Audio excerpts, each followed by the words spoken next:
नमस्कार साथियों, आज हम बात करने वाले हैं विज्ञान के 10 महत्वपूर्ण क्वेश्चन पे। पहला क्वेश्चन जो हर एग्जाम में पूछा जाता है।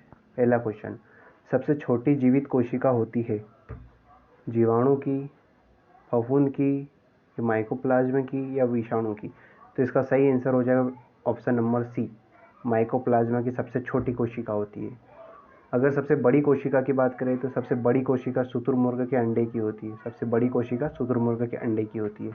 कोशिका, शेल, कोशिका की बात करें तो कोशिका की खोज रॉबर्ट हुक ने की थी। कब की थी? 1665 में। कोशिका की खोज रॉबर्ट हुक ने 1665 में। मृत कोशिका की खोज की थी। मृत कोशिका कहाँ पर? वृक्ष की छाल में। वृक्ष की छाल में रॉबर्ट हुक ने 1665 में मृत कोशिका की खोज की थी। नेक्स्ट क्वेश्चन की बात करें तो कृत्रिम गुर्दा किस सिद्धांत पर काम करता है? जो कृत्रिम गुर्दा होता है वो किस सिद्धांत पर काम करता है? विसरण, परासरण, अपोहन या सक्रिय परिवहन? तो इसका सही आंसर हो जाएगा ऑप्शन नंबर सी, अपोहन, डायलिसिस। जो कृत्रिम गुर्दा होता है वो डायलिसिस की प्रक्रिया पर कार्य करता है। गुर्दा यानी किडनी, जो डायलिसिस की प्रक्रिया खून के शुद्धिकरण के लिए प्रक्रिया होती है। ठीक है, नेक्स्ट क्वेश्चन की बात करें तो कान की अस्थियों की कुल संख्या है। कान में कितनी अस्थियां मौजूद होती है?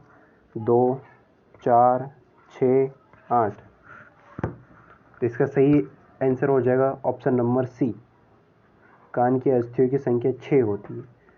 एक कान में 3 अस्थियां मौजूद होती है। कौन कौन सी? इनकस, स्टेपिस और ओसिकल। यह 3 अस्थियां एक कान में मौजूद होती है, दोनों कान में 6। जो स्टेपिस होती है, स्टेपिस हमारे शरीर की सबसे छोटी हड्डी होती है। सबसे छोटी अस्थि किसकी होती है? स्टेपिस, जो कहाँ पे? कान में मौजूद होती है। सबसे बड़ी अस्थि होती है फीमर, जो कि जांघ में मौजूद होती है। मानव शरीर की सबसे बड़ी हड्डी जो फीमर जांघ में मौजूद होती है। ठीक है, नेक्स्ट क्वेश्चन की बात करें तो लीवर में कौन सा विटामिन भंडारित होता है? विटामिन की बात करें तो विटामिन की खोज 1912 में हॉपकिंस ने की थी। 1912 में विटामिन की खोज हॉपकिंस ने की थी और इसी विटामिन का नाम दिया था फंक ने। इसीलिए विटामिन के पिता हॉपकिंस और फंक दोनों को कहा जाता है। विटामिन की बात करें तो विटामिन ऑप्शन ए की बात करें तो विटामिन सी इसका साइंटिफिक नेम होता है एस्कॉर्बिक एसिड, एस्कॉर्बिक अम्ल। विटामिन सी का नाम होता है एस्कॉर्बिक। इसकी कमी से स्कर्वी रोग हो जाता है। विटामिन सी की कमी से स्कर्वी रोग हो जाता है। और विटामिन सी हमें भरपूर मात्रा में खट्टे फलों में जैसे कि आंवला में मौजूद होता है। ठीक है, विटामिन ई की बात करें तो विटामिन ई का साइंटिफिक नेम होता है टोकोफेरोल। विटामिन ई का साइंटिफिक नेम होता है टोकोफेरोल। इसे सौंदर्यता का विटामिन भी कहा जाता है। इसकी कमी से नपुंसकता रोग होता है। ठीक है, विटामिन ए की बात करें तो विटामिन ए का साइंटिफिक नेम होता है रेटिनोल। विटामिन ए का साइंटिफिक नेम होता है रेटिनोल। विटामिन ए की कमी से रतौंधी रोग हो जाता है।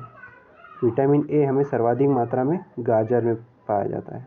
ठीक है, विटामिन बी का साइंटिफिक नेम होता है थायमिन। ये विटामिन बी का साइंटिफिक नेम। तो इस क्वेश्चन का सही आंसर हो जाएगा vitamin A, option number C. Liver में कौन सा विटामिन भंडारित देता है? Vitamin A. नेक्स्ट क्वेश्चन की बात करें तो न्यूट्रॉन वे कण है जिनमें होता है। क्या होता है? ऋणात्मक आवेश, धनात्मक आवेश, कोई आवेश नहीं है, इनमें से कोई नहीं। तो न्यूट्रॉन की बात करें तो न्यूट्रॉन की खोज किसने की थी? न्यूट्रॉन की खोज की थी चैडविक ने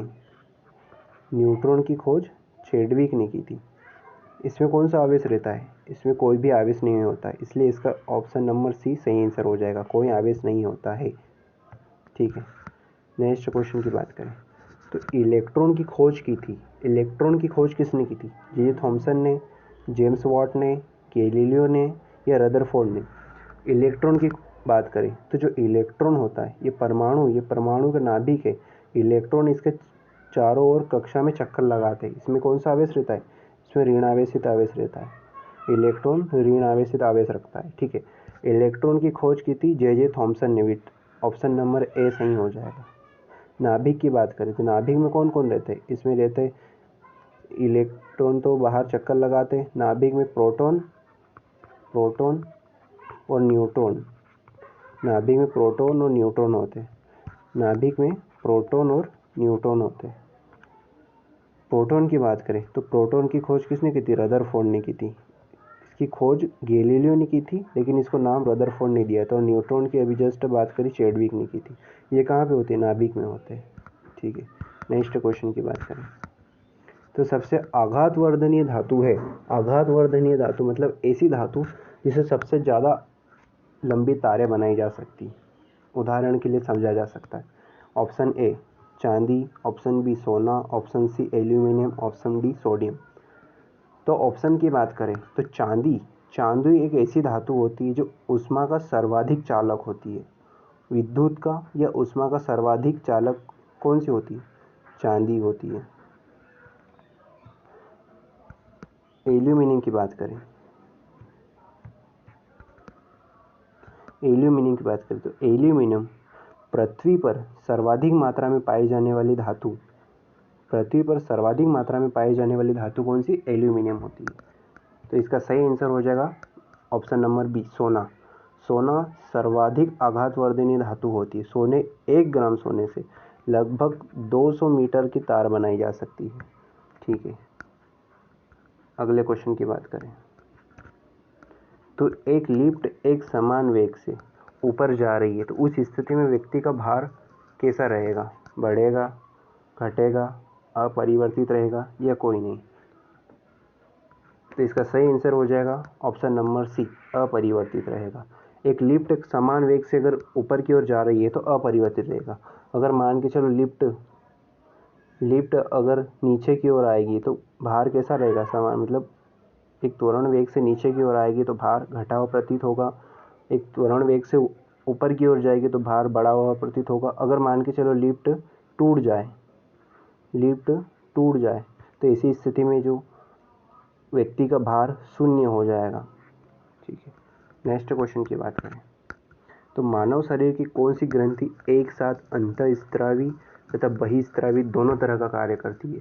यानी मिश्रित ग्रंथि कौन सी है? ऑप्शन ए अग्नाशय, यकृत, पीयूष या थायराइड या आउटो ग्रंथि। इसका सही आंसर हो जाएगा ऑप्शन नंबर ए अग्नाशय। अग्नाशय एक मिश्रित ग्रंथि होती है जो अंतःस्रावी और बहिस्रावी दोनों प्रकार के कार्य करती है। अग्नाशय ग्रंथि से इंसुलिन स्रावित होता है। इंसुलिन का स्रावण होता है और इंसुलिन की अधिकता से कौन सा घेंगा रोग हो जाता है? घेंगा रोग इंसुलिन की अधिकता से होता है। ठीक है, यकृत मानव शरीर की सबसे बड़ी ग्रंथि होती है। यकृत मानव शरीर की सबसे बड़ी ग्रंथि होती है। पीयूष मानव शरीर की सबसे छोटी ग्रंथि होती है। पीयूष मानव शरीर की सबसे छोटी ग्रंथि जो कहाँ पे होती है? मस्तिष्क में होती है। और जो थायराइड ग्रंथि होती है, थायराइड ग्रंथि ये गले में मौजूद होती है। थायराइड ग्रंथि गले में मौजूद होती है। माफ़ करना, ये थोड़ा गलत हो गया था। इंसुलिन की अधिकता से डायबिटीज़ या मधुमेह रोग हो जाए। इंसुलिन की अधिकता से मधुमेह या डायबिटीज रोग होता है। और जो आउटो ग्रंथि ये गले में मौजूद होती है, यह थायरोक्सिन हार्मोन्स का स्त्रावण करती है। थायरोक्सिन हार्मोन्स जिसमें क्या होता है? जिसमें आयोडीन होता है, आयोडीन मौजूद होता है और आयोडीन की कमी से घेंगा रोग होता है। ठीक है, नेक्स्ट क्वेश्चन की बात करें तो आज के क्वेश्चन यही समाप्त होते हैं। अगर ये वीडियो आपको अच्छा लगा तो इसे लाइक कीजिए, शेयर कीजिए और इस चैनल को सब्सक्राइब करें। धन्यवाद।